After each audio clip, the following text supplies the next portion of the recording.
Hello, my name's Mark Small. I'm co-host with Paul Ogden. You're watching Civil Discourse Now. We're coming to you from Big Hat Books in Broad Ripple. It's a section of Indianapolis on the north side.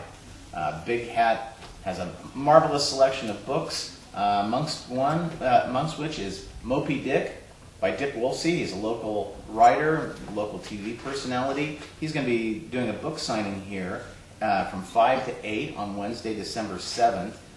This is at 6510 Cornell Avenue. If you're watching this from the Antarctic Scientific Station, it probably doesn't mean a lot to you. If you're in the Indianapolis or Central Indiana area, it does. He's doing a book signing. Also, they have a G.C. Lucas Art Gallery is doing a showing up here on like the upper level. We're on the second floor of the bookstore. They have space to rent up here for various gatherings and stuff.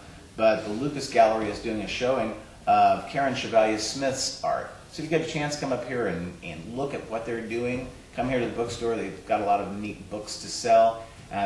These are not licensed commercials. These are people here that we ran into, and it's neat stuff that they do. So if you get a chance, come on in here. Mark, the show is Civil Discourse Now. It is a civil discussion of local, state, national, and international issues. It is an attempt to bring to not only the Indianapolis community, but the broader than that, Indiana, the state, and national and international, a civil discussion of issues where people don't talk over one another, where people can share ideas without being cut off. So today we have a couple guests, Mark. Yes, we do. We have Randy Miller, who's Executive Director of Drugfree Marion County. It's a not-for-profit corporation located here in Indianapolis. And George Brenner, who has 30 years experience in clinical addictions in a variety of settings. His practice is here in Indianapolis. He's an alum of the University of Evansville. We at DePauw played Evansville and that's right. did a couple of things back in the day. We were Division II back then. That's how long ago it was. Well, we were Division III, so we were a little bit. Our topic today is whether all drugs should be legalized. I have kind of I have my own view on things, and Paul has his. Randy and George have views too. They're professionals in the field of addictions or deal quite frequently with the area. And so, Randy, do you want to tell us about yourself first of all, and then tell us about your position on that? Sure, thank you. Yeah, I've been Executive Director of Drugfree Marion County for over 13 years, since it was created in 1998. And during that time, I've certainly had opportunities to think about the issue of drugs, alcohol, and other related substances in various ways. And I guess, a lot of where I'm at this point in my life in regards to it isn't probably all that much different from where it was when I started 13 years ago. But I probably know more about why I believe what I believe than I did 13 years ago. And I guess I would sort of sum it up as a starter by saying that legalization of drugs may address a specific component of a complex problem, but it's a simple solution that won't eliminate the harms related to substance use. Okay. George? As you said, I've been in the addictions field and healthcare. And I guess what I would say is, and this speaks to why I'm here, I see myself as a healthcare worker. A third of those 38 years in this business have been in settings where folks were not legally bound to come to treatment. In fact, the current settings that I work in now, which are 3 settings, 100% of the folks I see with drug or alcohol problems are completely voluntary. So it doesn't the issue of legal doesn't enter the picture. It's primarily related to physical, emotional, and family health. So that's one aspect. The other thing is that I got to tell you, I'm ambivalent because this whole word legal is messy, and I guess and I'm ambivalent about this whole concept. One is that do I think it should be criminalized in the way it is today? And the answer is no. The question is, do I think it should be wholly unregulated? The answer is no, because if it was wholly unregulated, I'd be even busier, and I'm coming closer to retirement. Paul? Thank you. Well, my position is probably, well, certainly more moderate than your position.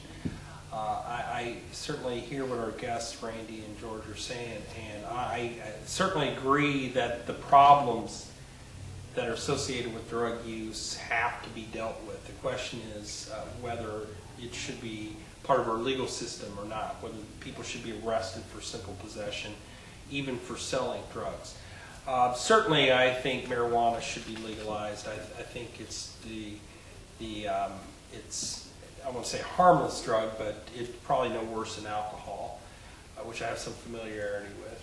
But if you look at the other drugs, I would think certainly we could, but whether we should legalize heroin, things like that, I think, as opposed to Mark, that we should start looking at legalization and legalizing certain things and see how that works out before we go full board and just legalize everything right away.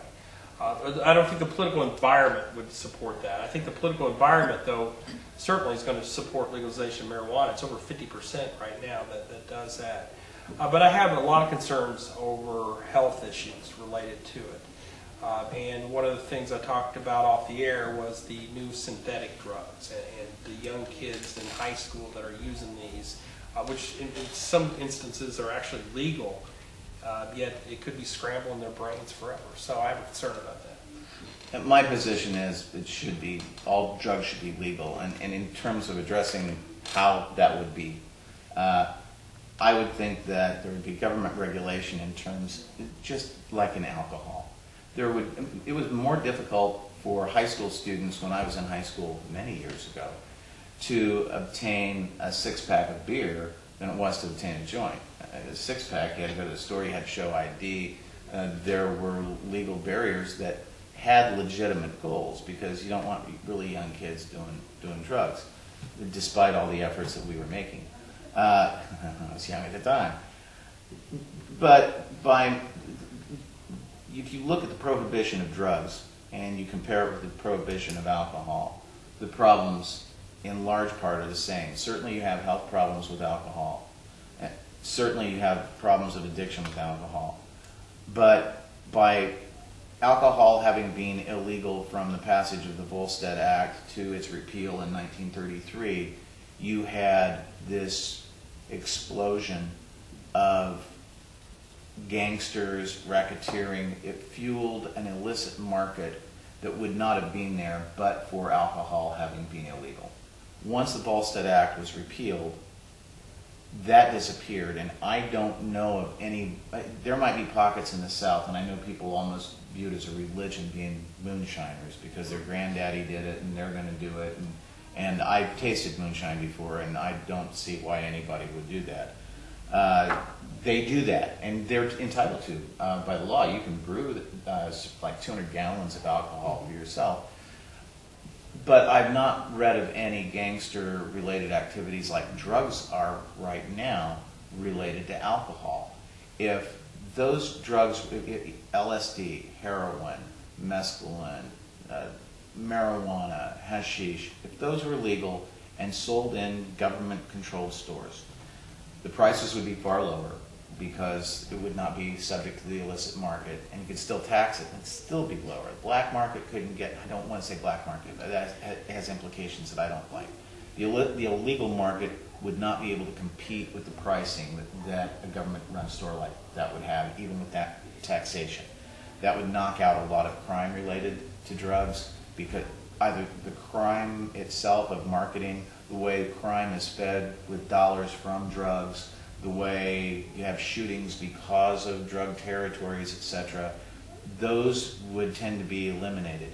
You'd still have behavior problems from people using certain drugs, but if we're going to use that as a parameter, then I'd have to look at alcohol and say, you know, I know a lot of people who've gotten in fights and even killed people when they were drunk.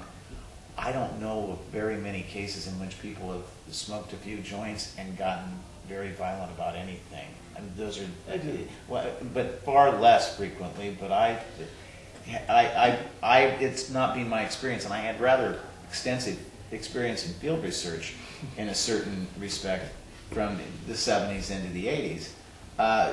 But those behavior problems on the drugs are going to exist, and there are going to be risks to health from using substances. And one classic drug would be tobacco, and that not only is legal, but we subsidize it. So I think that the health problems are there and are more easily addressed if the drugs are legal, because people aren't avoiding treatment completely by hiding the fact of their use. George, do people, I know you were about ready to respond to Mark, do people smoke pot and do crazy things like they do? Well, I mean, there's a lot of, there's a variety of research out there, and I guess certainly one of those is that about 50% of the folks who end up with an addictive disorder also have a co-occurring psychiatric disorder. And if you look at folks, because of the nature of the drug, folks who are predisposed to schizophrenia are more likely, who are smoking marijuana, have a quicker onset of schizophrenia, as well as the trajectory, meaning the severity of the illness, the direction of the severity of illness is impacted by the use of this hallucinogen. So the answer is yeah, there are folks who are fairly sensitive to this and understanding the way the brain is wired. So from a healthcare standpoint, how do we screen out all those folks who might have a mental illness so that we're not picking up the healthcare costs down the road? I think but isn't that true with alcohol too? That people are predisposed to alcoholism? Absolutely. Predisposed to be violent? That's true for, I mean, we have clear research that about 50% of the folks who end up with an addictive disorder have a genetic predisposition. Now the other people just do enough arm curls with beer to develop alcoholism. And beer Bad guts. joke, yeah. But to kind of go back to my quick response here is that we pay costs in a variety of ways related to the regulation or not criminalization of drugs. Okay, on one hand, you and I are paying a heck of a lot of taxes to lock folks up who are minor offenders. And a lot of even conservative states have changed that. But by the same token, with prohibition, we have some research that says the incidence and prevalence of cirrhosis dropped by half.